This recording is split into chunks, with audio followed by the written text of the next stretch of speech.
Buenas tardes.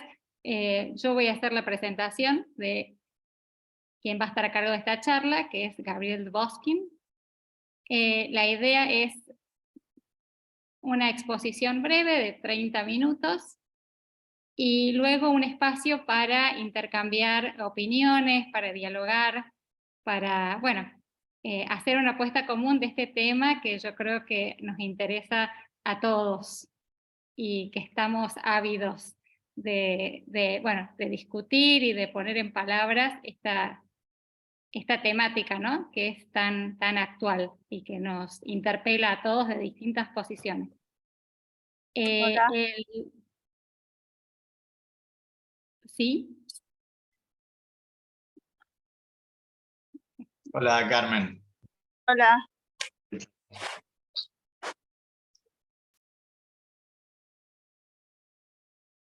Bueno, para los que no lo conocen, el doctor Gabriel Dvoskin es graduado en Lingüística por la UBA, es licenciado y profesor en Letras por esa misma universidad, es investigador asistente del CONICET, se desempeña como profesor adjunto en el área de Lingüística en la Universidad Pedagógica Nacional y es docente de las materias de Sociolingüística y Discurso y Género en la carrera de Letras de la UBA.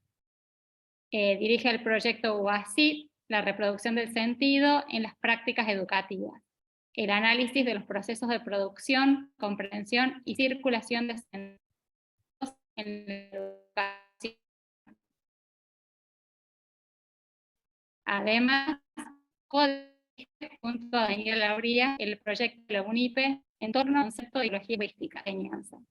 En su tesis doctoral trabajó con la Ley de Educación Sexual Integral y en su investigación actual analiza la implementación de la Ley de Educación Nacional en colegios de nivel secundario de la Universidad de Buenos Aires desde la perspectiva del análisis del discurso y la sociolingüística etnográfica. Tiene amplias publicaciones en torno a este tema y para hacer la presentación corta lo vamos a dejar ahí, le vamos a ceder la palabra a él. Yo les sugiero que si tienen preguntas las pueden ir dejando en el chat o las pueden ir anotando para que luego de la presentación podamos establecer el diálogo. ¿Sí? Bueno. Bueno, buenas tardes. Gracias, Natalia, por la presentación. Evidentemente, Natalia, además de colega, es amiga, así que eso quedó claro en la presentación. La idea de esta exposición es presentarles la investigación que desarrollo en relación con la educación sexual integral en la Argentina, que es una investigación que por un lado vengo desarrollando hace mucho tiempo, casi 15 años ya, y me parece ya particularmente interesante presentar esta investigación en este espacio, porque es una investigación que me interpela tanto como investigador como docente. Son dos facetas que la Universidad Pedagógica Nacional se encarga de formar en sus estudiantes, y me parecía que era interesante y pertinente ver cómo esas dos facetas, esos dos aspectos de una persona pueden convivir y que casi en algunos momentos resulta imprescindible ambos aspectos, la docencia y la investigación. Y creo que esta investigación en particular me atraviesa desde esos dos lugares y por eso me parecía importante presentarla acá en este espacio, en esta semana de UNIPE virtual, que es una actividad que se viene desarrollando hace ya varios años y que de alguna manera es mostrar lo que hacemos los docentes e investigadores de la UNIPE. Creo que el tema de la educación sexual integral nos interpela particularmente como docentes, como estudiantes y en mi caso como investigador también. Yo preparé un PowerPoint, espero poder desarrollarlo en media hora, como me dijo Natalia, pero me interesa particularmente que haya un espacio después para preguntas, debates, discusiones, así que creo que eso es lo más interesante. Voy a compartir el PowerPoint.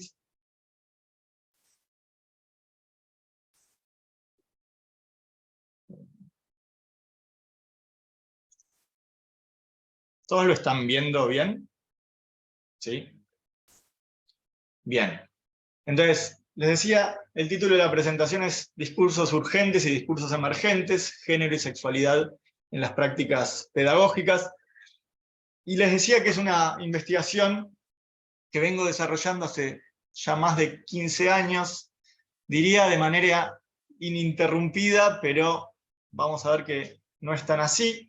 Y mi idea es ir mostrándoles cuáles fueron las preguntas que me fui haciendo en las distintas etapas de investigación, preguntas que no solo surgían de la investigación, sino también de la docencia, y también del trasfondo social, ¿no? O de las coyunturas sociales, particularmente en materia de género, que fue atravesando la sociedad argentina, fundamentalmente en el ámbito social y político, ¿no? Porque creo que si hay algo de lo que nos podemos enorgullecer, los argentines, además de la tercera Copa Mundial y la cantidad de premios que ganamos ayer, como mejor hinchada, entre otros, es la cantidad de políticas públicas en materia de género que se sancionaron en los últimos 20 años en la Argentina. Tenemos la Ley de Educación Sexual Integral en el 2006, pero también tenemos una serie de políticas que vinieron después, y ahí solo hay algunas, por favor díganme de cuáles me estoy olvidando, que dan cuenta de una ampliación de derechos en materia de género y de sexualidad. ¿Sí? Tenemos la Ley de Protección Integral de las Mujeres en 2009, el matrimonio igualitario en 2010, una ley sumamente rupturista, creo yo, como la Ley de Identidad de Género en 2012, el debate por la interrupción voluntaria del embarazo en el 2018 y la sanción como ley en el 2020, la Ley Micaela en el 2019, la Ley de Cupo Laboral Travesti Trans en el 2021. Entonces, ahí vemos cómo hay toda una serie de políticas públicas que por un lado podemos decir que se amparan en la ESI, que toman fuerza a partir de la ESI, pero como voy a tratar de mostrarles en esta presentación, también fueron dándole impulso a la ESI. De alguna manera, toda esta serie de medidas que se fueron sancionando y desarrollando con posterioridad a la sanción de la ESI en el 2006, fueron dándole fuerza a la ESI hasta un punto, creo yo, inesperado, en el buen sentido de inesperado.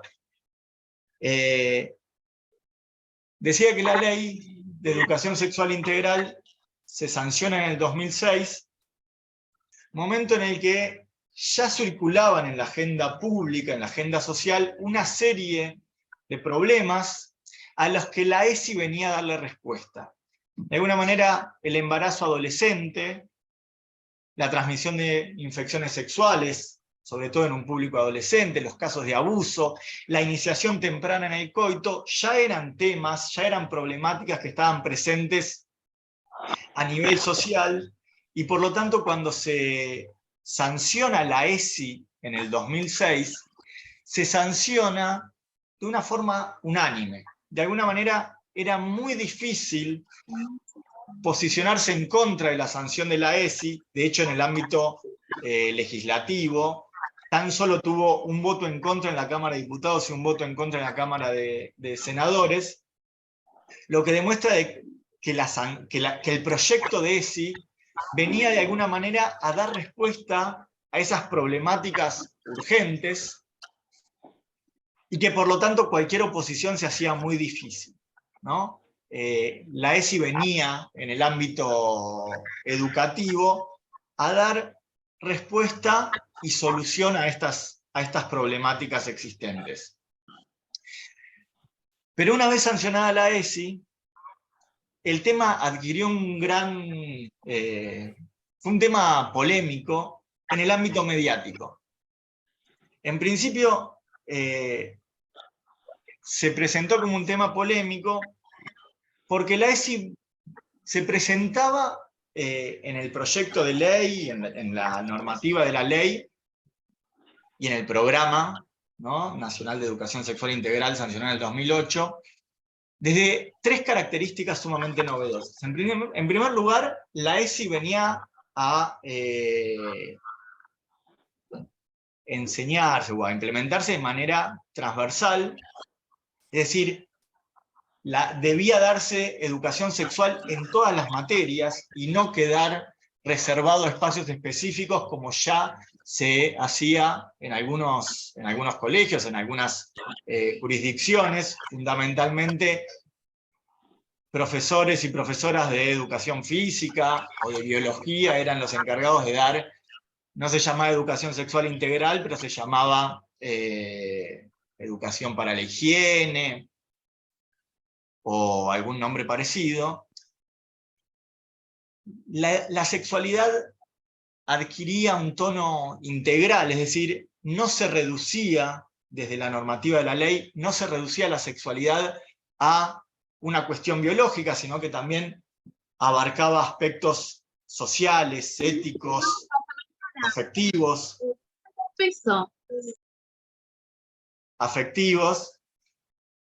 y también era novedosa la perspectiva desde la cual se inscribía este tipo de educación sexual, porque aparecía su inscripción desde una perspectiva de género y de derechos humanos. De alguna manera, la educación sexual se inscribía en esta perspectiva de derechos humanos. Dar y recibir educación sexual era un derecho de los estudiantes, de las estudiantes, y por lo tanto estas 3 características le daban un matiz novedoso a la educación sexual, hecho que generó mucha polémica en el ámbito mediático. Y es notoria esta polémica, en primer lugar, porque se empezó a discutir una vez sancionada la ley, es decir, una vez sancionada la ley, la educación sexual adquirió mucha polémica, empezó a tomar cada vez más relevancia en los medios de comunicación. De hecho, el diario que más lugar le dio al tema de la ESI fue un diario que se opuso a la ley, como el diario La Nación, algo que es bastante relevante, ¿no? Que el que más se opone sea el que más espacio le da en sus diarios. Bueno, esta fue la coyuntura en la que se sanciona la Ley Nacional la Ley de Educación Sexual Integral. Entonces, mi idea es presentar el paradigma epistemológico desde el análisis del discurso, en el que se inscribe mi investigación, sobre todo la primera etapa, mostrarles cuál es el recorrido de esta investigación, que en principio se puede dividir en 2 etapas, una primera etapa que va del 2006 al 2015, que es un momento, creo yo, de un cambio de coyuntura. De 2015 al 2020 tenemos una segunda etapa, y podemos vislumbrar una tercera etapa con la investigación actual y algunas líneas de continuación que estoy siguiendo ahora en los diferentes proyectos y en mi investigación personal.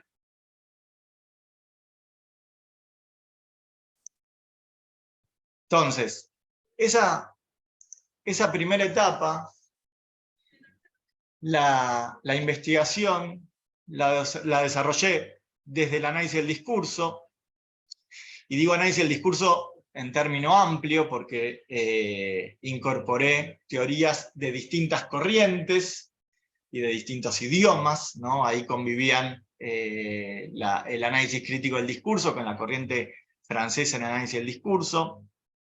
La sexualidad en esta primera etapa aparece fundamentalmente como objeto de represión y como dispositivo de control, y ahí estaba sumamente influenciado por las lecturas de Freud y de Foucault.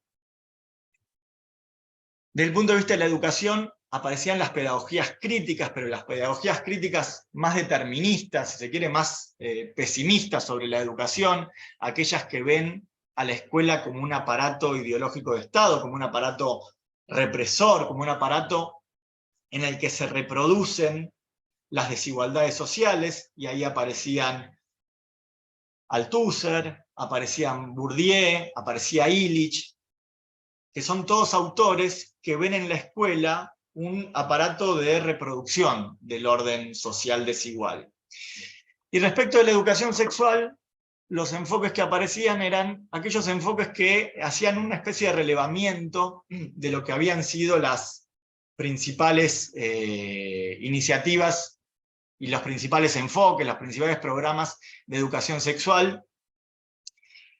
Y fíjense que esta primera etapa, ¿sí?, para ver cómo uno también va cambiando durante la investigación y cómo a uno la investigación y la coyuntura lo van cambiando, en esta primera etapa, si se quiere, mis principales objetivos eran ver cuáles eran las representaciones que circulaban sobre la sexualidad en la institución escolar a partir de la sanción de la ESI, pero decía que en esta primera etapa, si vemos cuáles eran los autores que conformaban mi marco teórico, vamos a ver que aparecen Freud,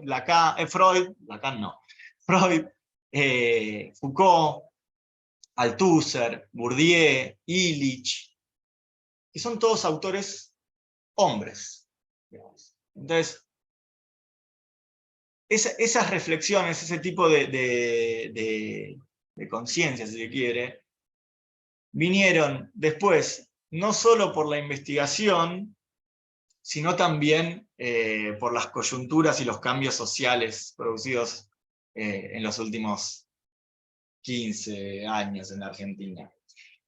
Entonces, algunos de los conceptos teóricos con los que trabajé en esta primera etapa, para la conformación del corpus, me ayudó mucho la noción de coyuntura discursiva, de Chulariaki y Fairclough, la idea de que hay un acontecimiento discursivo, como es la sanción de la ESI en el 2006, alrededor del cual se producen muchos discursos, y ahí es que agarré no solo el debate parlamentario para la sanción de la ley, sino también discurso periodístico, fundamentalmente los diarios La Nación y Página 12, y los materiales pedagógicos elaborados por el Ministerio de Educación Nacional, la noción de trayecto temático de Sopi Fontana, ¿sí?, rastrear el término educación sexual me ayudó para organizar el corpus, me ayudó para recortar ese corpus, y la noción de serie discursiva de Reiter me permitió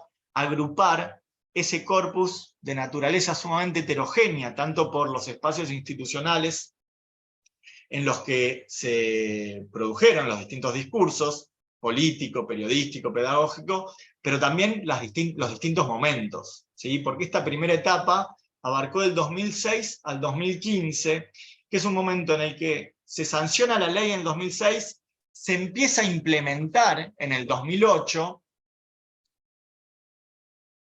y hasta el 2015 vamos a ver que hay, o por lo menos es lo que encontré en mi investigación, y un poco lo que vi como docente, que hay ciertas características que a partir del 2015 empiezan a cambiar. Creo yo que en el 2015 hay otro acontecimiento discursivo muy elocuente y muy significativo, que es la marcha Ni Una Menos, que abre otra coyuntura en materia de ESI también. Esta primera etapa, decía, combinó métodos de distintas escuelas del análisis del discurso. Por un lado, un enfoque textual que adoptaba de la lingüística crítica la noción de procesos y participantes y de transformaciones, para analizar quiénes eran los actores sociales que participaban de los discursos sobre la ESI y qué hacían. Una dimensión más semántica textual, donde analizaba la polifonía, el dialogismo, a quién se cita, cuáles son las voces autorizadas para hablar sobre sexualidad y sobre educación, ¿no? Y por otro lado, un enfoque interdiscursivo. Y ahí sí, la escuela francesa en análisis del discurso me permitió abordar el tema desde otras perspectivas y desde otras dimensiones. De alguna manera el enfoque textual me permitía ver qué aparecía en los textos y me permitía comparar un texto con otro, pero no me permitía dar cuenta de aquello que estaba faltando en los textos, ya sea porque no se podía decir, ¿no? Esta idea de los prohibidos, porque estaba implícito, presupuesto, algo como obvio, o también porque aparecía como impensable.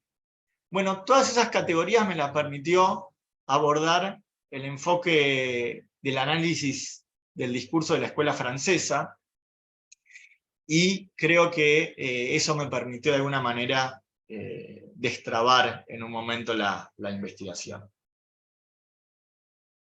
Ahora sí, voy al recorrido propiamente dicho. Decía que en la primera etapa, esta que va del 2006 al 2015, me interesaba ver, por un lado, los discursos que aparecían cuando se sanciona la ley, pero también los discursos que empiezan a aparecer cuando se empieza a implementar. Me resultó muy relevante esto que les decía antes, de que cuando se sanciona la ley, se sanciona prácticamente de forma unánime en el ámbito legislativo, pero tiene o genera mucha controversia en el ámbito periodístico. Y ese desfasaje, si se quiere, me pareció interesante, por lo que me interesaba ver, bueno, ¿de qué se discute cuando se discute de sexualidad, de educación sexual, de sexualidad en las escuelas, ¿no? ¿Y cuál es el rol que se le está atribuyendo a la institución escolar cuando se le otorga la potestad, se le otorga la obligación de enseñar sexualidad, un tema que en principio está relegado al ámbito privado, y por lo tanto ahí la función de la escuela como institución social me interesaba particularmente, y es algo que me sigue interesando en mis investigaciones actuales, y de hecho es hacia uno de los caminos hacia donde se desvió, si se quiere, mi investigación personal, que es justamente ver qué pasa cuando se recontextualizan estos temas en la institución escolar. Y obviamente un objetivo propiamente discursivo, que atañe a una teoría social del discurso, que tiene que ver con, bueno, los modos de producción y de circulación, a nivel social del sentido, pero también en la institución escolar. Decía entonces que analicé discurso político-legislativo, el debate parlamentario, los materiales elaborados desde el Ministerio de Educación Nacional, fundamentalmente para docentes, ¿sí? Porque en principio tuvo que haber una capacitación y una producción de materiales para docentes que hasta ese momento no había, y los diarios La Nación y Página 12, cómo trataron este tema La Nación y Página 12 en este periodo. ¿Cuáles fueron algunos de los hallazgos que encontré?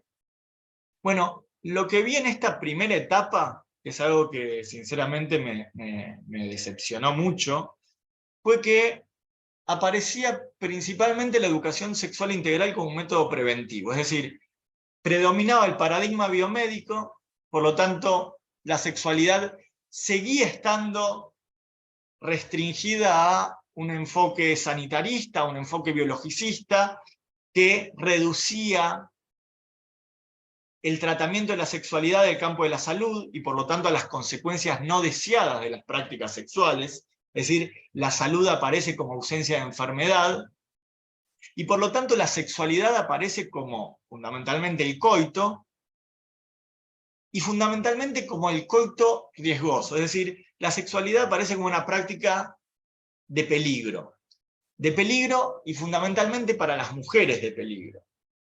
¿Sí? La sexualidad se reduce a todas las consecuencias no deseadas, de nuevo, los embarazos no deseados, los casos de abuso, la transmisión de enfermedades. Por lo tanto, aparece de alguna manera la educación sexual como un método de prevención, algo así como hacer entrar en razón a los adolescentes para que no tengan prácticas sexuales, por lo menos mientras sean adolescentes. Los actores sociales que aparecen de manera preponderante son un especialista externo, más allá del carácter transversal que aparecía en la ley, la sexualidad sigue siendo enseñada en espacios específicos, al igual que lo que sucedía antes, son los docentes de biología o de educación física los que se hacen cargo de estos temas. Hay una implementación especializada, ¿no? Y sigue apareciendo una concepción binaria de la sexualidad. Binaria y heteronormativa, de alguna manera.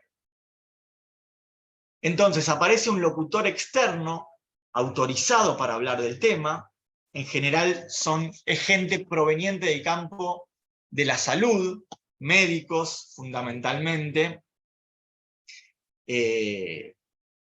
Recuerdo que decía que toda esta investigación a mí me atraviesa como investigador, pero también, y creo que fundamentalmente como docente, porque cuando iniciaba esta investigación, o antes de iniciar esta investigación, yo ya era docente, yo empezaba a ser docente en el ámbito formal, y allá por 2008 tuve mi primera capacitación en educación sexual integral, y la capacitación la dio un médico. Y la dio un médico que se presentó primero como padre de familia, antes que como médico. Lo que ya daba cuenta del enfoque que iba a tener esa educación sexual. Pero si les parece, las anécdotas las dejamos para después, que me imagino que todos tendremos muchas anécdotas que contar sobre educación sexual. Decía que los especialistas son especialistas externos. Los estudiantes, en esta primera etapa, ni siquiera aparecen como destinatarios, aparecen como de aquellos de los que se habla. Son el objeto discursivo antes que el destinatario y mucho menos que locutores. Los docentes son los destinatarios porque todavía no tienen experiencia en la educación sexual integral en esta etapa, entonces es a los que se tiene que formar. Y es interesante que en esta primera etapa los padres y las madres aparecen como un destinatario opositor, ¿sí? Como que se los posiciona en el lugar de la oposición a la implementación de la ESI. La Iglesia Católica aparece también como un actor sumamente relevante, es un actor sumamente relevante en la sociedad argentina, no por nada tenemos un papa argentino, y la Iglesia Católica fundamentalmente aparece como el portavoz de ese destinatario opositor, la familia, que viene a plantear esa postura. En cambio, el Ministerio de Educación aparece como el portavoz de la medida, ¿no? ¿Qué es lo que encontré en esta primera etapa? Que predomina un discurso cientificista positivista, ¿no? En términos de que hay parámetros de corrección que rigen las conductas sobre la sexualidad. Hay formas correctas y formas incorrectas de llevar a cabo la sexualidad, de vivir la sexualidad. El discurso legal, fundamentalmente el discurso de los derechos humanos, aparece como un discurso complementario, es decir, es el discurso en el que se respalda la medida para implementarse. Es un derecho humano de los estudiantes recibir educación sexual. El discurso religioso aparece como el discurso opositor. Fíjense cómo se da la escena enunciativa, ¿no? Por un lado tenemos un locutor cientificista, ¿sí? El discurso de la ciencia, que viene a establecer formas correctas y formas incorrectas. Por otro lado tenemos un discurso opositor, el discurso religioso, que se opone a la implementación de la ESI fundamentalmente desde criterios morales, es decir, lo que está planteando es que la sexualidad es un tema del ámbito privado y por lo tanto se tienen que hacer cargo las familias. Y fíjense que hay un discurso que en ese periodo 2006-2015 está completamente silenciado, al menos en el ámbito pedagógico, al menos en lo que respecta a la ESI, que es el discurso feminista, el discurso LGBT, que es el discurso que va a tomar gran difusión a partir del 2015. Por lo tanto, aparece la ESI como un mecanismo de control en esta primera etapa. La sexualidad aparece como objeto de estudio y por lo tanto está atravesada por criterios de racionalidad, ¿no? La sexualidad tiene que poder ser medible, cuantificable, y por lo tanto, de lo que se puede hablar de sexualidad en las escuelas es todo aquello que es medible, cuantificable, es decir, todo aquello que responde al método positivista. Y ahí es donde aparece fundamentalmente los métodos de cuidado. ¿Cuáles son esos sentidos habilitados sobre la sexualidad en esta primera etapa? El cuidado, la prevención, la abstinencia, ¿no? El cuidado y la prevención llevados a su máximo, a su extremo, tienen como conclusión la abstinencia, que es una conclusión insinuada y a veces explicitada en los discursos sobre la ESI. Hay discursos que están prohibidos, ¿sí? En el sentido de que no se pueden decir, que no circulan, a pesar de que son contenidos pensables, que tienen que ver con toda la dimensión del placer en la sexualidad, los orgasmos, la diversidad sexual. Y hay algunos sentidos que nos resultan impensables. Ciertas ideas que no están habilitadas. Y cuando digo que no están habilitadas es que se nos hace muy difícil, si no es a partir de un trabajo de reflexión y de crítica, ver que ciertos significados sean posibles. Doy el ejemplo del embarazo adolescente como un embarazo deseado, dejando de lado qué piensa cada uno de eso. ¿Por qué no puede ser un sentido posible? Bueno, en principio, en ese periodo aparece como un sentido completamente impensable, la idea del embarazo adolescente como un embarazo deseado. A tal punto que aparecen como sinónimos en el tratamiento que hacen los diarios, embarazo adolescente, embarazo no planificado y embarazo no deseado.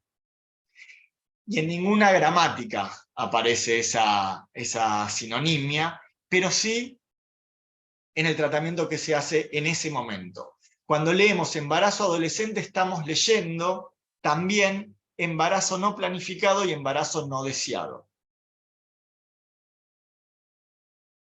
El discurso pedagógico plantea relaciones absolutamente estáticas. Hay una voz especialista que habla, que ocupa el lugar del locutor. El docente aparece como el destinatario de ese locutor. Los estudiantes aparecen relegados a la posición de objeto discursivo. Se habla de la sexualidad de los estudiantes, o se habla de los estudiantes a partir de su sexualidad, pero no se los constituye aún ni como destinatarios, ni mucho menos como locutores. Y el discurso pedagógico se apropia de alguna manera de la sexualidad. Es decir, cuando digo que se apropia me refiero a que atraviesa con sus propios criterios, con sus propias reglas, ese objeto, y por lo tanto lo conforma como un objeto de estudio como cualquier otro. Podríamos ver analogías con cómo se aborda temas como la última dictadura militar, en los libros de texto, y vamos a ver ahí cómo el discurso pedagógico tiene ciertas reglas que de alguna manera quita los elementos polémicos y plantea cierta linealidad, ¿no? En la forma de tratar ciertos temas tabú, ciertos temas controversiales. Decía que en el 2015 veía un cambio de coyuntura. En principio este cambio de coyuntura obedece a tres acontecimientos sociales. Por un lado, en el 2015, el 3 de junio, se realiza la marcha de Ni Una Menos, que si bien es el resultado de muchos años de movilización y de lucha de movimientos feministas y LGBT, tiene como acontecimiento discursivo esa marcha. En diciembre de 2015 hay un cambio de gobierno nacional, y después vamos a ver que en el 2018, con el debate por la legalización del aborto, por la interrupción voluntaria del embarazo, vuelve a tomar la ESI un relieve, una importancia, tanto a nivel social como mediático, que no estaba teniendo hasta ese momento, que había quedado muy relegado, sobre todo a partir del 2015 con el cambio de gobierno. Por otro lado, y esto a cuento personal, en el 2015 defendí la tesis doctoral, que fue el tema y la ESI había sido mi tema de estudio. Como les decía, en esa primera etapa yo estaba muy decepcionado, porque si ese era el enfoque que se le iba a dar a la educación sexual integral, me parecía que de alguna manera reproducían los mismos contenidos, el mismo discurso dominante que había imperado hasta ese momento sobre la sexualidad, que le otorgaba valores absolutamente negativos, represivos, y por lo tanto de alguna manera me desencanté con el tema. Sin embargo, en el 2015 empiezan a aparecer estas movilizaciones que empiezan a reclamar por más ESI. A mí algo que me llamó mucho la atención, tanto del movimiento tanto de la marcha de Ni Una Menos en 2015, como en el debate por la interrupción voluntaria del embarazo en el 2018, fue el reclamo por una implementación efectiva de la ESI. De alguna manera se habían discontinuado los programas de ESI, fundamentalmente a partir del 2015, se había bajado el presupuesto, y estos grupos, estos movimientos empiezan a reclamar más ESI, las estudiantes empiezan a reclamar por más ESI, tanto en las escuelas como en la formación terciaria y universitaria. Entonces ahí me entró la pregunta de, bueno, ¿por qué están reclamando por más ESI si la ESI, como mostré en mi tesis, es un mecanismo de control, es otro mecanismo de control? Bueno, evidentemente ahí aparecían otros significados, otros sentidos, que por supuesto me interesaba investigar. Y digo esto también de la formación docente, de los estudiantes reclamando por más ESI, de los propios docentes sintiéndonos completamente analfabetos, ¿no? como formadores en ESI, y por lo tanto reclamando que nos formen en ESI.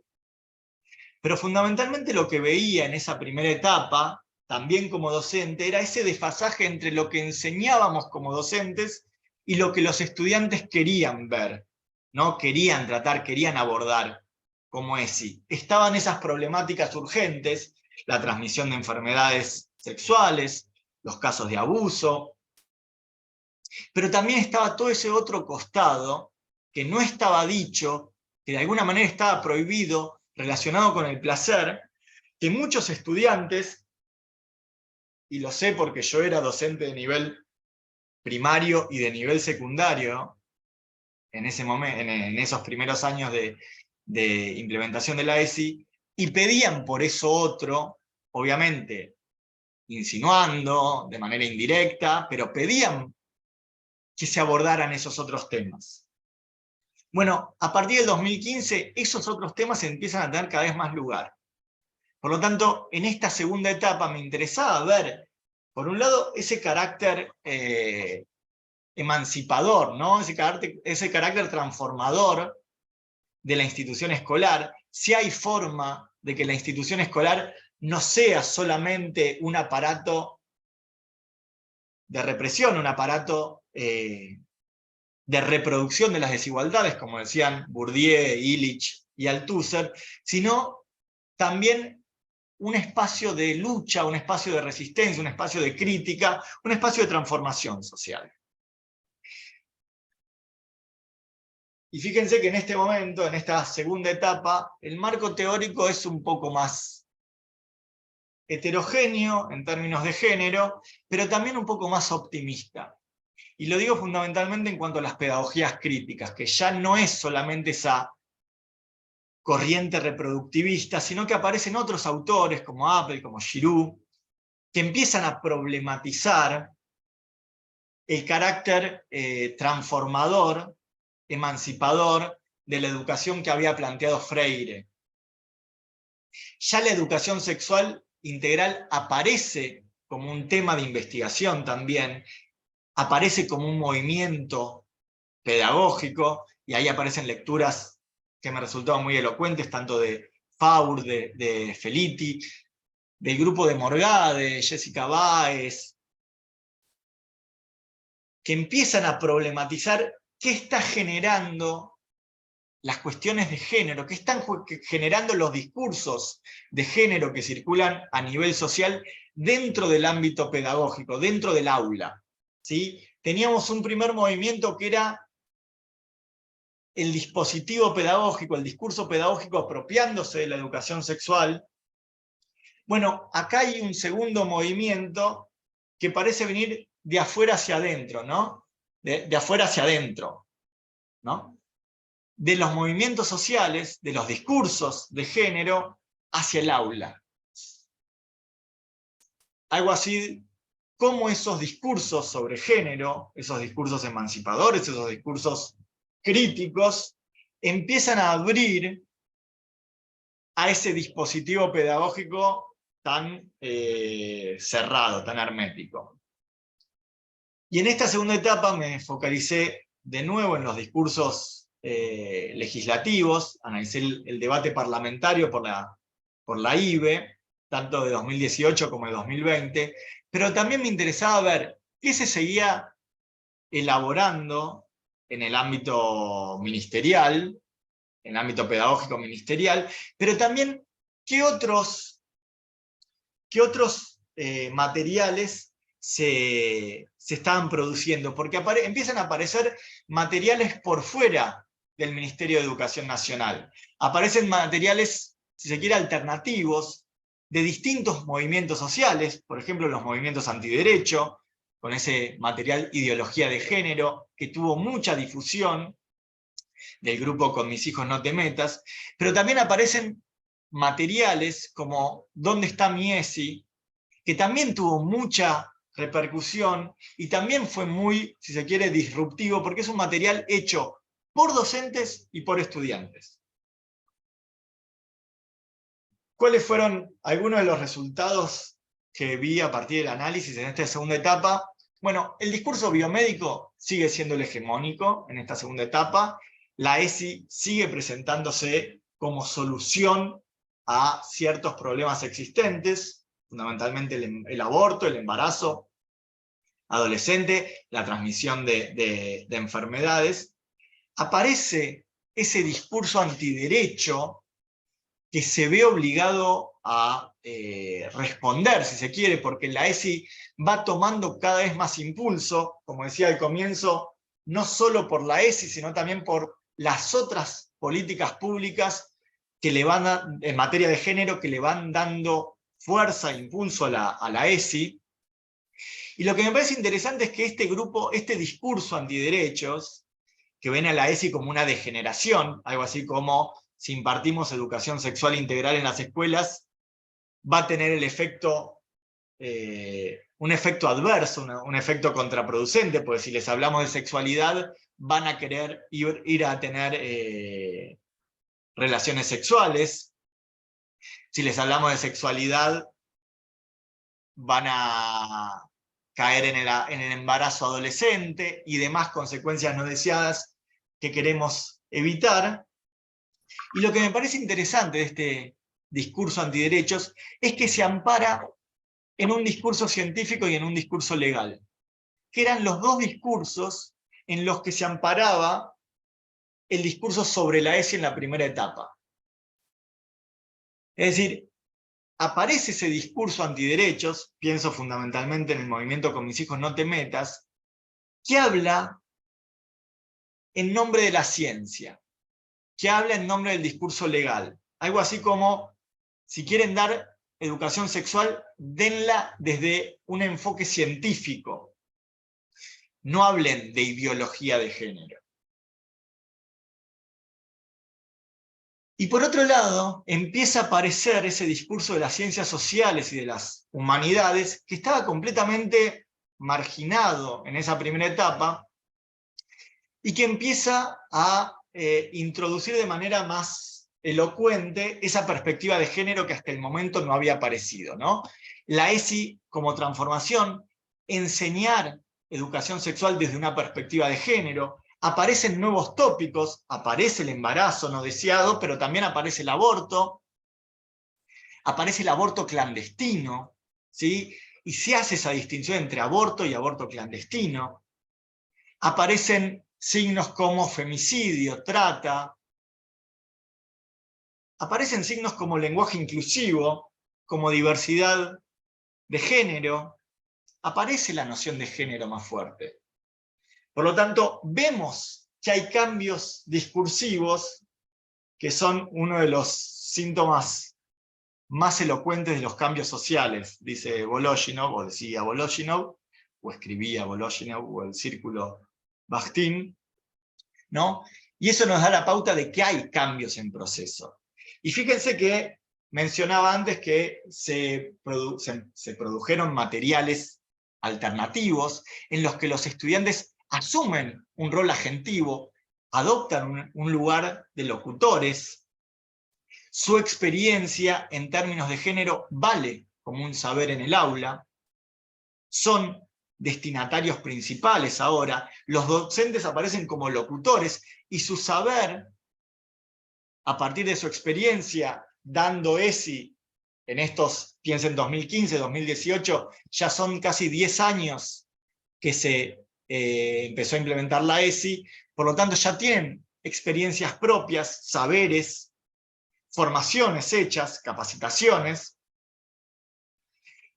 Aparecen los movimientos sociales como locutores también muy difundidos, los feminismos, los movimientos LGBT, pero también los grupos antiderechos, porque ante, si se quiere, la difusión de la ESI y de estos nuevos movimientos, y de estos movimientos, también aparecieron estos otros movimientos opositores que tuvieron que resistir estos avances, o que se vieron en la necesidad de resistir, y aparecen académicos no solo del campo de la salud, sino de las ciencias sociales y de las humanidades, ¿no? Junto con los expertos, biólogos, bioquímicos, médicos, aparecen también las expertas y los expertos del campo de la filosofía, pienso en Diana Mafía, del campo de la historia, Dora Barrancos, del campo de la lingüística, Sara Pérez, digamos, que son discursos que hasta ese momento estaban absolutamente relegados a planos sumamente marginales y que empiezan a tener más difusión, siempre teniendo en cuenta que el discurso biomédico preventivo, positivista, sigue siendo el hegemónico. Entonces, decía que se configura otra red discursiva, con el discurso cientificista como dominante, pero aparecen otras disputas, otras tensiones, y el discurso feminista fundamentalmente aparece como un discurso emergente que pone en circulación nuevos signos y nuevas valoraciones, incluso de los signos que estaban ya circulando. Pienso, por ejemplo, en el aborto, ¿no? El aborto aparece como un signo diferente al aborto clandestino, por lo tanto el aborto puede ser legal, puede ser una práctica legal.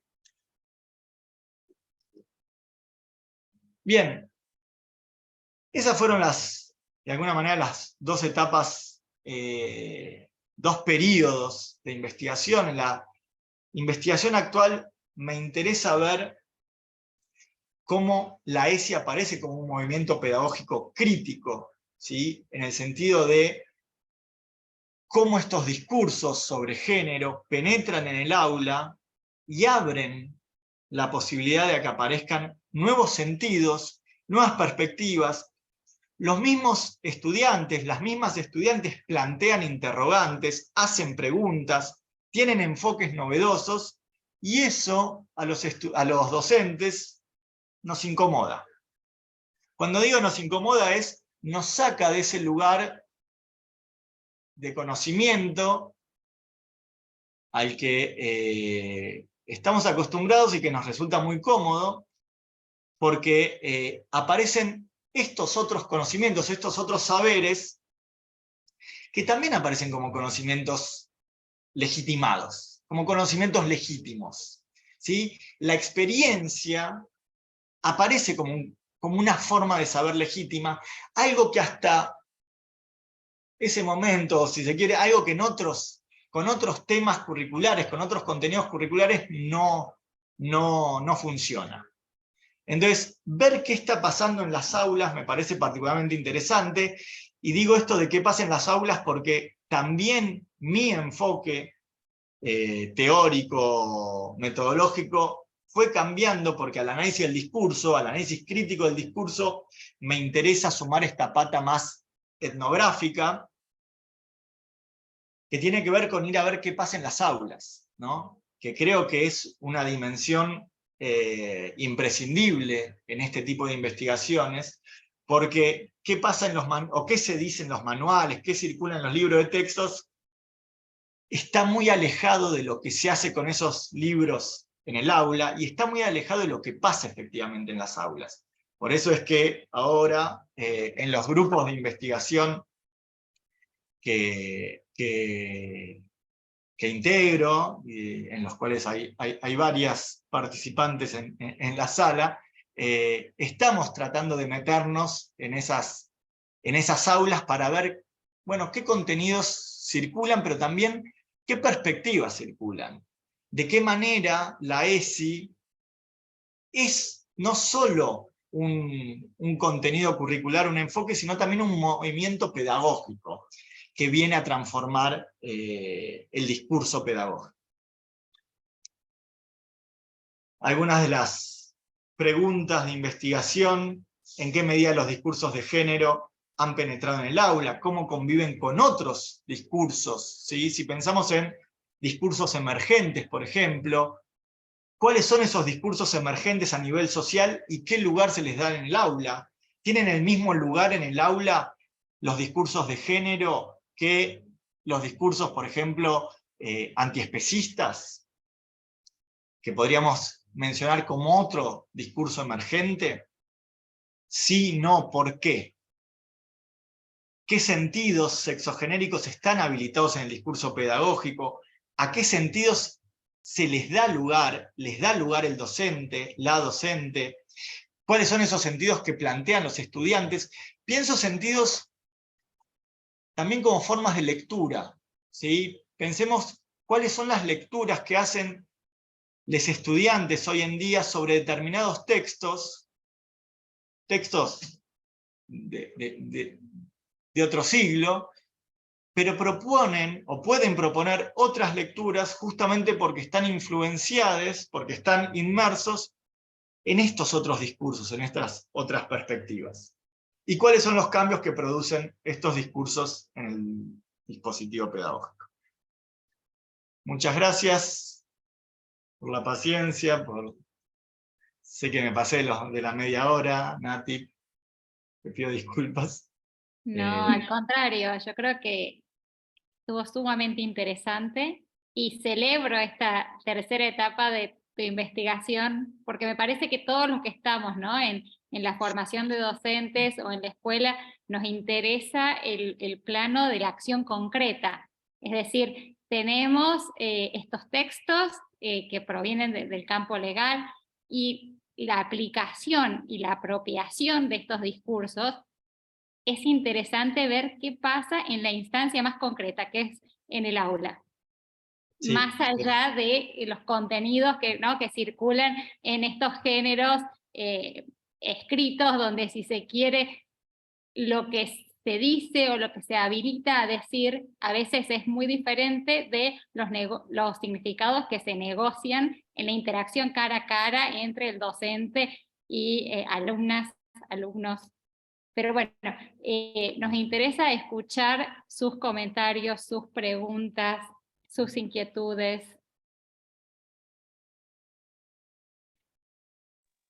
Hola. Hola, Carmen. Bueno, hola. En la tercera etapa, ¿se podría hablar o investigar sobre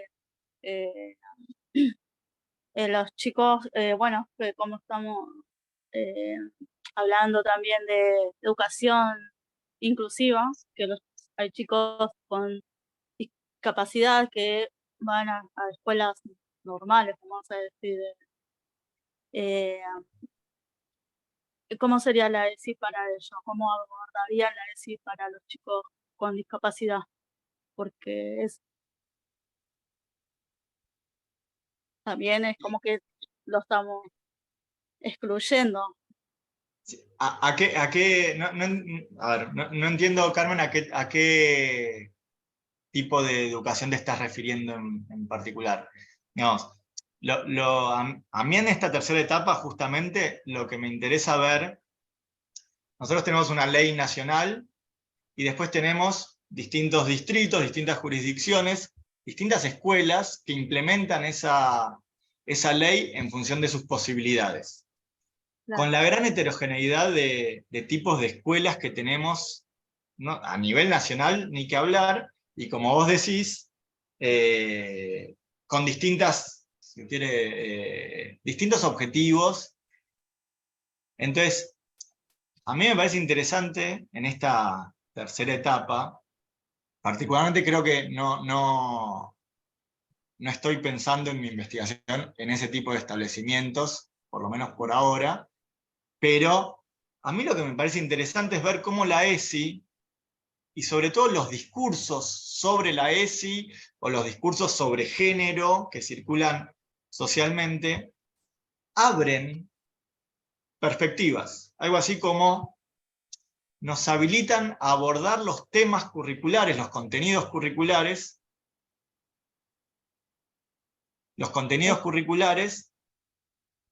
desde otras perspectivas. Acá Andrés mencionaba hincapié en la ESI y la discapacidad. Bueno, Perdón, pero... Andrea. ¿Cómo? Andrea, Perdón. Andrea. Bueno, ahí tendríamos que ver primero qué tipo de discapacidad, y segundo, qué es lo específico de ese establecimiento, de esos estudiantes. Algo que me interesa ver, que es lo que remarcaba recién Natalia, es que si trabajamos solo con lo que llama material de archivo, libros de texto, de notas periodísticas, podemos ver cuáles son los contenidos que esos textos ponen en circulación, pero nos perdemos cómo circulan esos textos efectivamente en lugares específicos, ¿no? Por eso me interesa la particularidad de cada establecimiento. Ahora, acá con la compañera Flax, estamos elaborando un proyecto, diseñando un proyecto, que es justamente meternos, por lo menos para ver qué pasa en algunos establecimientos educativos de la ciudad de Buenos Aires, que es donde tenemos radicada nuestra investigación, y donde además damos clase, para ver qué está pasando en las aulas, tanto en las aulas de nivel secundario como de formación docente, también en relación con la ESI, ¿sí? También en relación con los discursos de género, pero también en relación con otros discursos, para ver cómo penetran esos otros discursos. Acá, no sé, Carmen, si estoy contestando tu pregunta o estoy abriendo demasiado la charla, pero acá creo que lo que a mí me resulta interesante es cómo los propios estudiantes, las propias estudiantes, cuando aparecen temáticas de género en el aula, vos, Carmen, sos docente y lo sabés muy bien, das clase, son los propios estudiantes también los que plantean las cuestiones. Exactamente.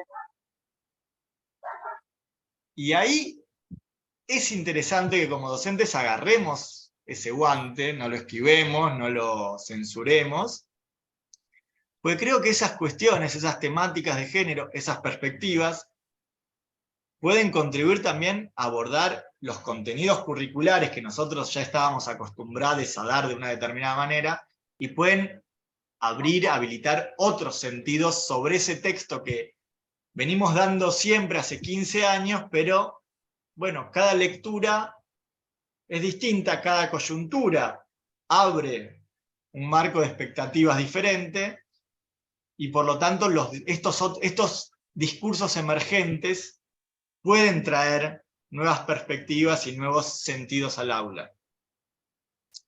Sé, Carmen, que no respondí tu pregunta, pero es una forma de decir no sé, digamos.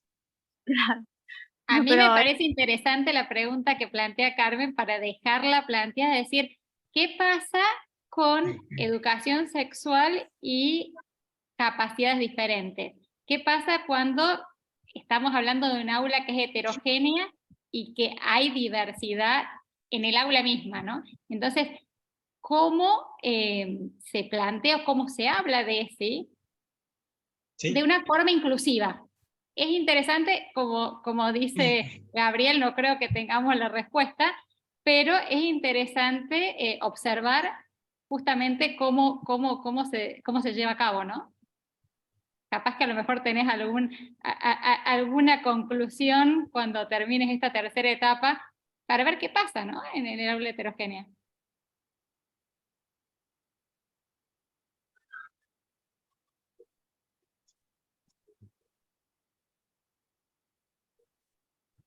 ¿Qué tal? Me llamo Melissa. Me parece que está buenísimo lo que están tratando, o sea, lo que estamos charlando sobre las aulas heterogéneas. Me parece importante tener en cuenta que justamente la ESI, o lo que tratamos de rescatar de la ESI es la heterogeneidad, ¿no? Que no sea un solo modelo de ESI, un solo modelo de sexualidad. Entonces, por ahí tener eso en cuenta nos va a ayudar a por lo menos ver qué se propone, qué surge en el aula y cómo desarrollarlo, no sé.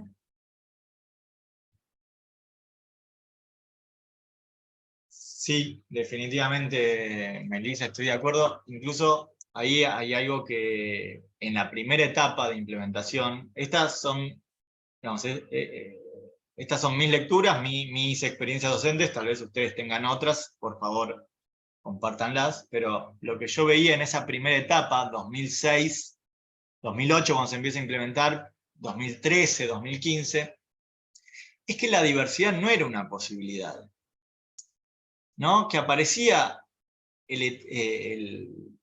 las dicotomías, la heteronormatividad, de manera presupuesta y por lo tanto como algo obvio, ya dado e incuestionable, ¿no? La diversidad de género no aparecía en el aula, no aparecen los manuales, no aparecen las problemáticas. A partir de 2015, esa diversidad empieza a ser cada vez más manifiesta, creo yo, por los movimientos de género y LGBT, y se ve de manera muy elocuente, y acá, bueno, como lingüista no puedo evitarlo, en el lenguaje inclusivo. Cuando empieza a ser un tema de debate el lenguaje inclusivo. Tema que creo que a la mayoría acá de nosotros nos interpela, que qué hacemos en el aula. El año pasado, en junio de 2022, una resolución del gobierno de la ciudad prohibía el uso del lenguaje inclusivo en las aulas, que por otro lado, no sé cuánto se usa el lenguaje inclusivo. Por mis observaciones en las aulas, como investigador, veo que no se usaba mucho, o no se usa mucho. Por lo menos en la escuela que me tocó observar, veía que no era un problema en el sentido de su existencia, porque veía que los estudiantes no lo usaban, las docentes no lo usaban, por lo tanto, esa medida, esa prohibición, ¿a qué responde? Bueno, ahí vemos que la diversidad molesta, y molesta en las aulas también. Si pensamos en cuáles han sido históricamente las funciones de la institución escolar, bueno, una fue la de homogeneizar. Entonces nos encontramos con estas tensiones entre el carácter homogeneizante de la institución escolar y esta habilitación al respeto de la diversidad, que aparece con la ESI, pero también aparece con otras medidas, por ejemplo, la educación intercultural bilingüe, Entonces, como docentes, creo que siempre estamos en esas tensiones, ¿no? ¿Qué hacemos con esas diferencias? ¿Qué hacemos con esa diversidad? Obvio, las respetamos, las mantenemos, las propiciamos, pero después tenemos que corregir. Bueno, cuéntenme ustedes qué hacen, porque son dilemas, ¿no? Pienso en la diversidad de género, pero también pienso en la diversidad lingüística, ¿eh? ¿Qué hacemos con esas variedades lingüísticas que entran al aula y que no responden a la forma culta, apropiada, que esperan muchos en un aula? Bueno, ahí tenemos otra línea de investigación también, que van de la mano, ¿no? Porque todo tiene que ver con esto que decía Carmen, de la inclusión, de la integración, de la diversidad en el aula. Me parece interesante el diálogo que se generó entre Mariano y Andrea sobre la tensión entre el Estado de Derecho y la realidad de la educación argentina. Por supuesto, es un tema que nos sobrepasa, digamos, el alcance de esta charla, pero es interesante, me parece, pensar la educación como un espacio donde se manifiestan todas estas tensiones. Y me parece importante reivindicar el rol de todos los actores en la lucha por garantizar ciertos derechos que como sabemos, están contemplados en la legislación, pero no son un hecho real en las escuelas.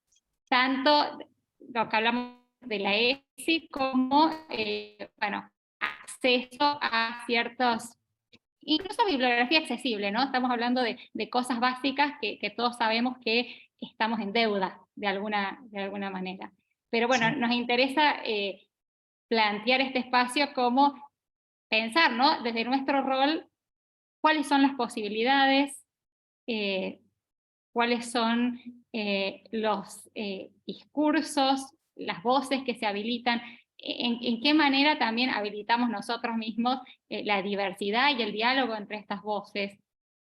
Ponemos en tensión lo establecido con las voces que emergen desde la misma institución educativa. Son temas realmente que vale la pena plantear.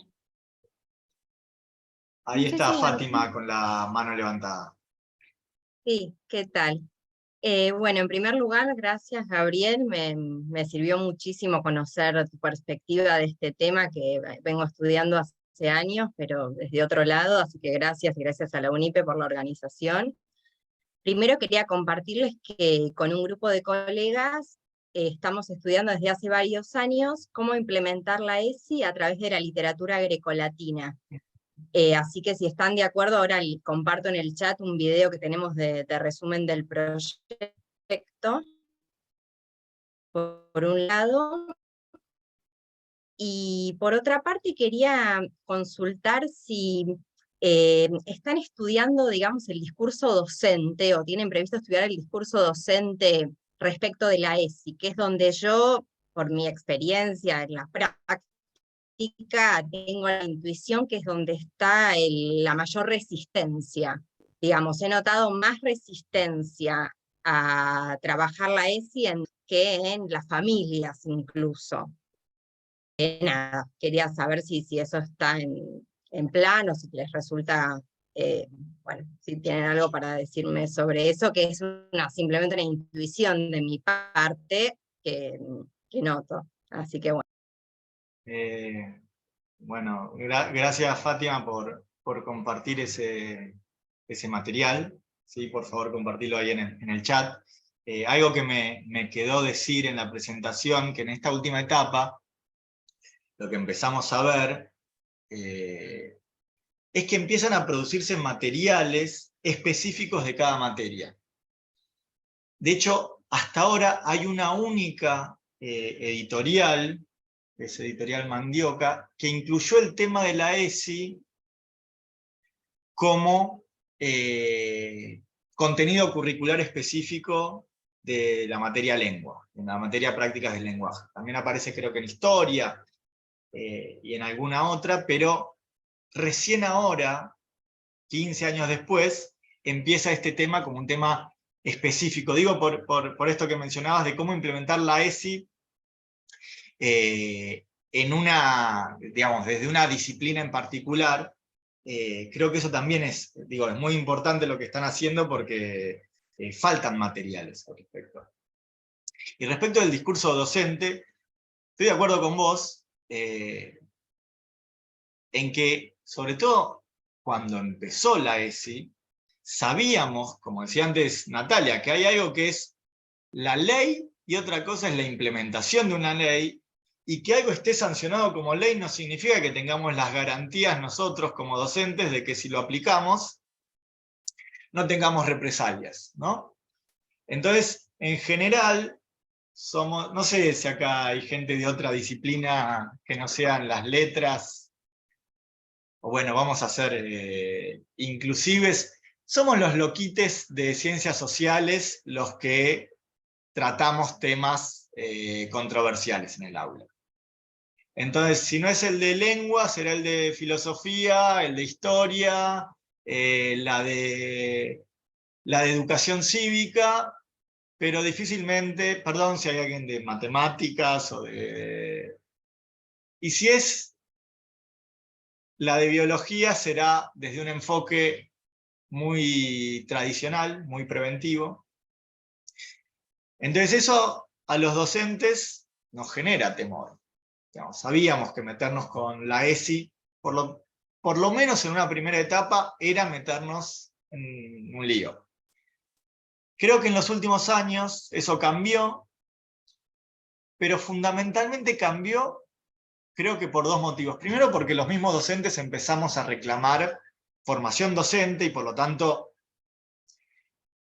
aparecen cursos, seminarios de ESI en el nivel superior, y no solo en los institutos de formación docente, no solo en terciarios, también en las universidades. Yo, particularmente en el 2019, tuve la oportunidad de dar un seminario de ESI, que acá hay algunas sobrevivientes, y ese seminario se dio, bueno, un poco yo quería hacer algo con mi tesis, ¿no? Tantos años estudiando, quería sacarle más provecho, pero también se dio porque hubo estudiantes que empezaron a reclamar que eso se incluyera en la formación de los estudiantes.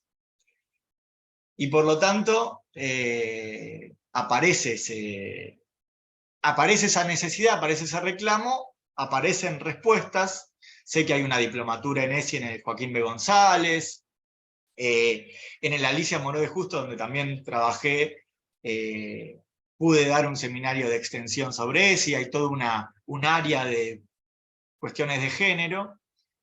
Entonces desde ahí los docentes nos sentimos un poquito más seguros de impartir un tema que no teníamos la menor idea, digo, en principio no lo conocíamos como contenido curricular. Y por otro lado aparecen los estudiantes, que creo que en esto también son fundamentales, que es que empiezan también a reclamar que les impartan ESI. Y que les impartan ESI no solo desde un enfoque sanitarista, biologicista, preventivo, sino también que les impartan ESI desde una perspectiva de derecho, desde una perspectiva de género, que aborden problemáticas relacionadas también con el placer sexual, con la diversidad. Entonces desde ahí creo que el discurso docente empezó a cambiar. Con esto no quiero decir que nos sentimos capacitados y seguros, y sentimos que si damos ESI y hablamos de un tema de género o de sexualidad en el aula, no vamos a tener ningún problema, porque me imagino que si empezamos a hablar de aborto en el aula, si no es un directivo, será un padre, una madre, o quizás un colega, del área de matemáticas seguro, que va a venir y nos va a decir, ¿por qué te metés con esos temas? Porque Entonces, ahí seguimos teniendo esas tensiones. Pero en eso soy optimista y creo que por lo menos el discurso el abanico de posibilidades se flexibilizó mucho más. Digamos, tenemos más margen de maniobra que hace 10 años. Adentro del aula tenemos más margen de maniobra. En la institución escolar tenemos más margen de maniobra. Cada tanto aparecen estas medidas. Prohibimos el uso del lenguaje inclusivo en el aula. No sé, yo intento hablar con lenguaje inclusivo, pero ya es una cuestión etaria lo que me impide tenerlo fluido. Pero creo que tenemos más margen de maniobra. Cada tanto aparecen esas resistencias, que son lingüísticas, pero también y fundamentalmente son políticas, que tratan de adoctrinar. Pero creo que hay es otra coyuntura y otros discursos en circulación. En sí, soy optimista, Fátima, no puedo evitarlo. ¿Está Mariano con el pedido de la palabra? Hola, ¿qué tal? Gabriel, primero que nada, muchas gracias por compartir todo el proceso de investigación y los resultados.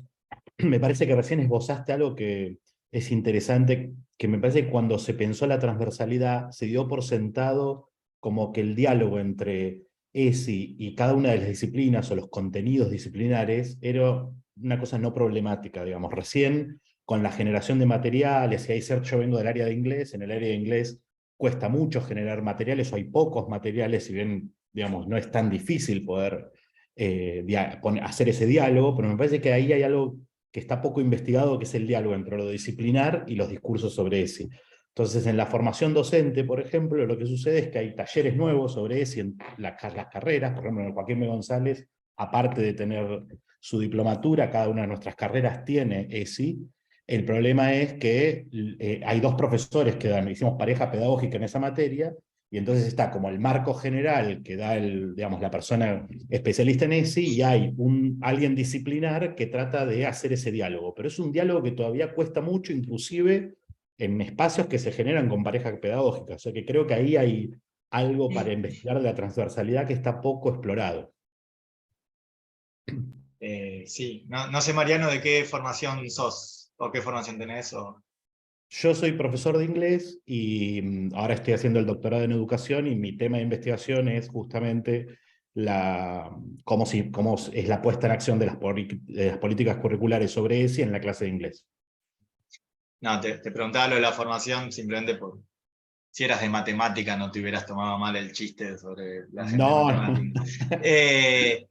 Sí, exacto. Creo justamente se plantearon características de la ESI integral, transversal, desde una perspectiva de género, pero eso implica necesariamente, primero, que nos formen en perspectiva de género, porque hay dos cosas peligrosas, creo yo.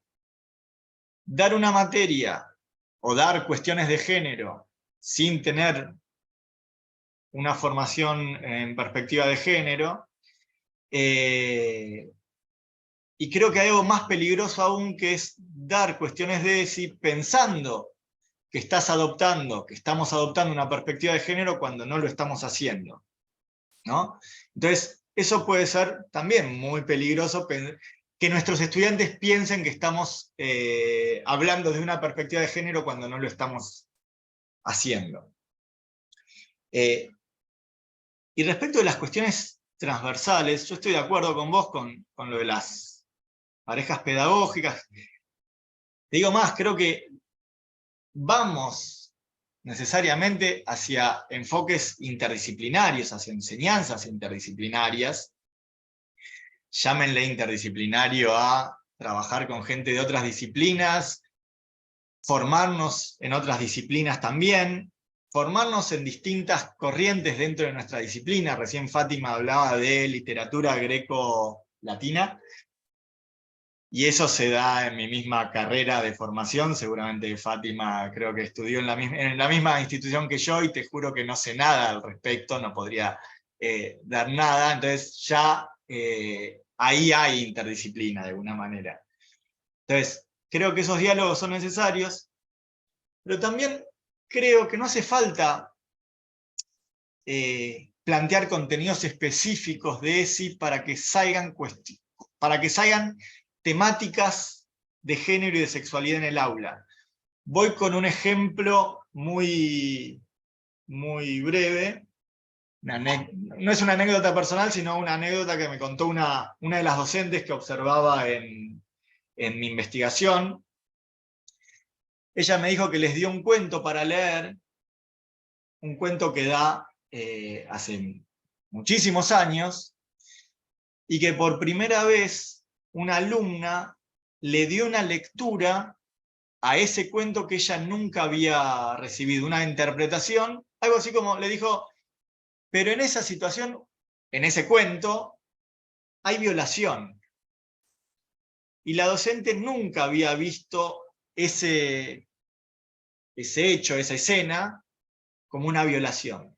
Lo había visto como otra cosa, pero no como violación. Entonces, ahí aparece una problemática de género, aparece una problemática de sexualidad que la docente no había previsto. Había un acto sexual en el cuento, pero nunca abordado desde una perspectiva, si se quiere, de género. Entonces, ahí apareció una lectura nueva, novedosa. Apareció un sentido del texto que hasta ese momento la docente no lo había, no se le había ocurrido, si quieren, era un sentido impensable hasta ese momento, y evidentemente a partir de lo sucedido en los últimos años, de que ahora sabemos que violación abarca muchos más actos de los que pensábamos, entonces ahí aparece una problematización de género.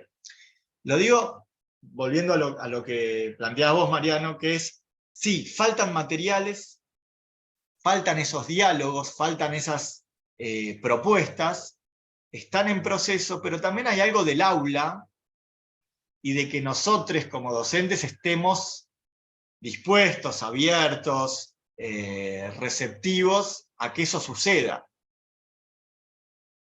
Porque la docente no solo escuchó la interpretación, también la habilitó.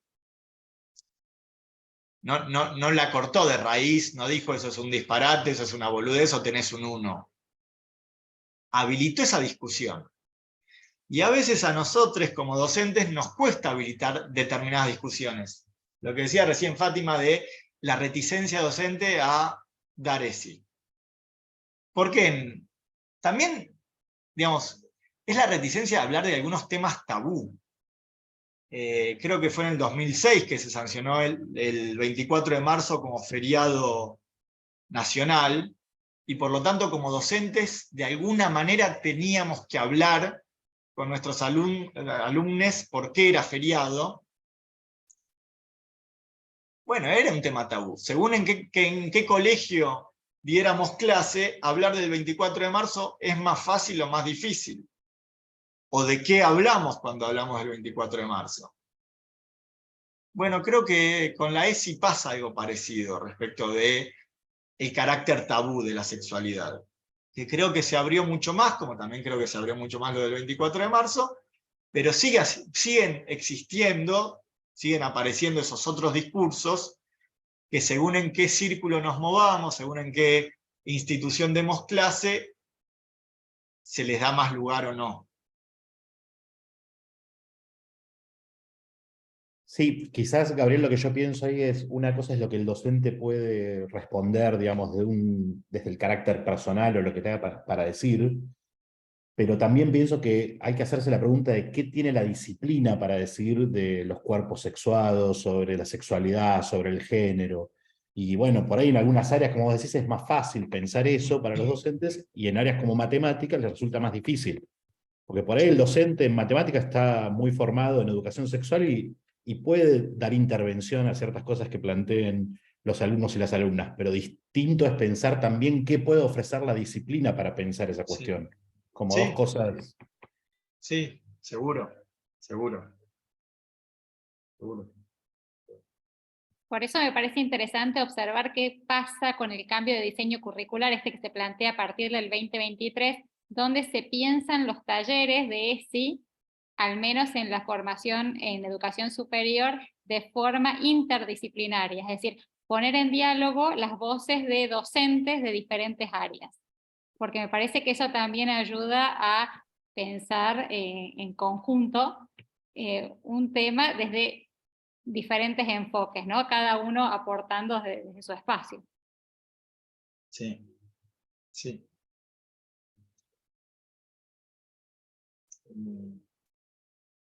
No sé si hay en el chat, Nati, preguntas o consultas o... Están consultando por dónde van a estar disponibles los registros y las grabaciones de esta charla. Van a estar disponibles en la página de YouTube. Perdón.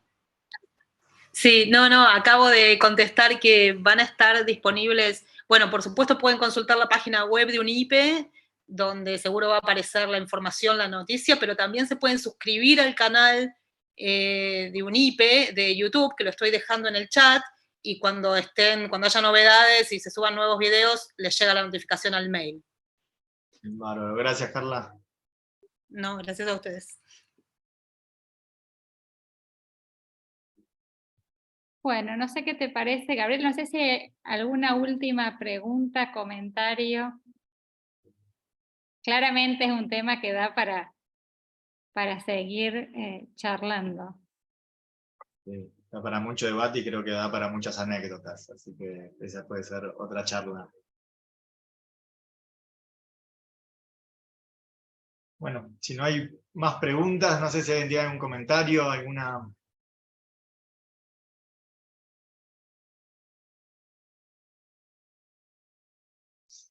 Si no... El silencio quiere decir que me parece que es el momento de cerrar la charla. Les vamos a agradecer a todos por su presencia, por la escucha atenta, por plantear cuestiones y aportar de sus espacios. Muchísimas gracias, Gabriel, por todo lo que nos has contado. La verdad que tu tema de investigación es súper interesante y súper relevante, así que esperamos escuchar más próximamente. Prometo. Gracias, Nati. Hay bibliografía accesible de Gabriel que en el caso que la quieran, es muy interesante para leer. Me imagino, Gabriel, que te pueden mandar un mail solicitando bibliografía. Si les ahí interesa. bueno, está mi mail en la filmina, pero lo dejo acá también.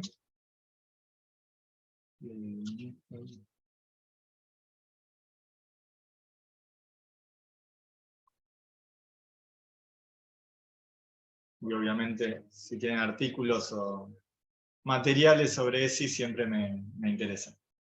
Sobre todo en esta parte del año que tenemos que empezar a pensar los talleres, ¿no? Los 3 talleres que se van a dar a nivel superior de ESI. Es interesante contar con la bibliografía de Gabriel, ¿no? Para complementar otras bibliografías. Bueno. Muchas gracias a todos. Sigue la semana virtual de UNIPE. Vean la programación, hay muchas charlas interesantes, hay mucho sobre educación intercultural bilingüe, que también es un tema que convoca. Así que bueno, cualquier duda, cualquier consulta, ahí tienen mi mail, y bueno, nos veremos por algún aula. Adiós. Muchísimas gracias. Gracias. Buenas noches. Chao, gracias.